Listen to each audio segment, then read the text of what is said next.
Hello and welcome back to Obcast.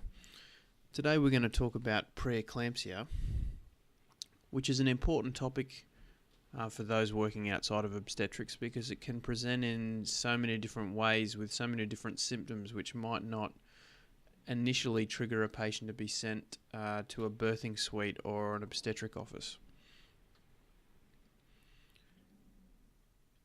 Now, preeclampsia is a multi-system disorder of placental function with a poorly understood pathogenesis that affects both mum and baby.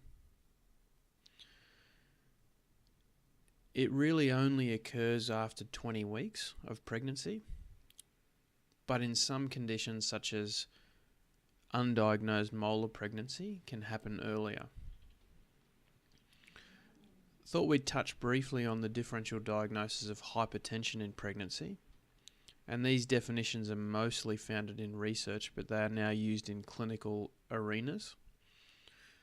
So when we have a woman with hypertension in pregnancy and we define that as a blood pressure of greater than 140/90, we first decide if it started before 20 weeks, in which case it's termed chronic hypertension, or if it started after 20 weeks. Now, in the group of women with high blood pressure starting after 20 weeks, they're evaluated for end organ evidence of preeclampsia, which we'll talk about shortly. And if none of that is present, it's termed gestational hypertension. And then, of course, if there is end organ evidence of preeclampsia, well, then the diagnosis is made. In terms of the diagnostic criteria and the end organs affected in preeclampsia, preeclampsia can essentially be diagnosed if we have a blood pressure greater than 140 or greater than 90 and any of the following: kidney or renal involvement, most commonly with proteinuria, and the protein-creatinine ratio of greater than 30 is the most common diagnostic criteria. Greater than 1 plus of protein on dipstick is suggestive, and other evidence of renal involvement might include oliguria or an elevated creatinine. You can have a neurological involvement, which might include headaches, visual disturbances, hyperreflexia, and clonus.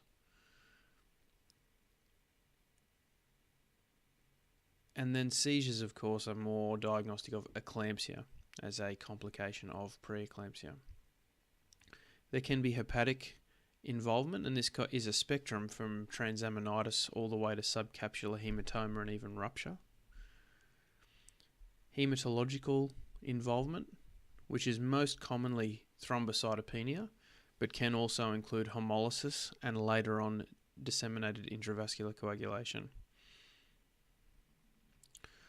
Pulmonary edema can occur, which still accounts for a high proportion of mortality from preeclampsia.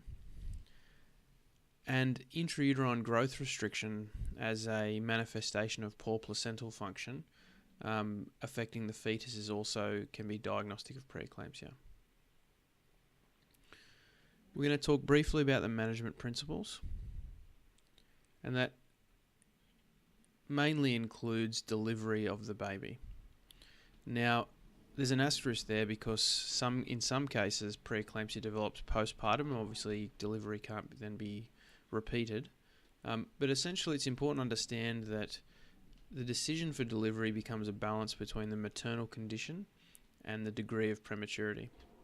It's a really easy decision if the mother's quite unwell and also 39 weeks pregnant, but at the other end of the spectrum, if the mother's not too unwell and it's only 23 weeks, it's a much more difficult decision to make in terms of the timing of delivery.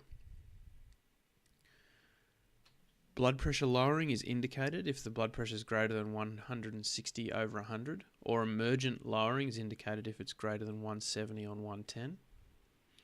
And the target blood pressure is 140/90, which is easy to remember because it's the diagnostic level.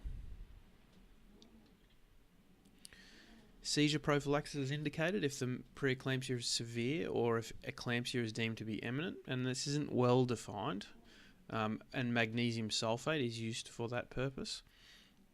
and corticosteroids if the fetus is premature. I want to briefly talk about the antihypertensive agents and doses for acute lowering of blood pressure.